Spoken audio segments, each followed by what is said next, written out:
Nakasanayan na nating mga Pilipino ang paghawak sa imahe ng mga santo habang nagdarasal, tulad ng imahe ni Santo Domingo, ng Mahal na Birheng Maria, ni San Jose at iba pa. Ngunit, bakit nga ba natin ito ginagawa? Marahil ito'y dahil nasaksihan natin ang mga nakatatanda na ginagawa rin ito. O kaya naman, personal nating nararamdaman na mas nagiging malapit tayo sa mga santo, lalo na sa mga sandiling humihingi tayo ng kanilang panalangin at patnubay.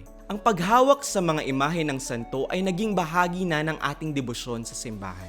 Ang debosyong ito ay isang act of veneration o paggalang. Sa pamamagitan nito, kinikilala natin ang kabanalan ng mga taong kinakatawan ng mga imahen. Umaasa tayo na sa kanilang kabanalan, matutulungan nila tayo sa ating paglalakbay sa pananampalataya. Ayon sa Catechism of the Catholic Church, the honor given to sacred images is a respectful veneration, not the adoration due to God alone.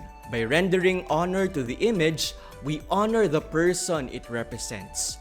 Naway sa pagbibigay natin ng paggalang sa mga banal na kinakatawan ng mga imahen, tayo rin ay maging banal at lalo pang mapalapit kay Kristo tulad nila.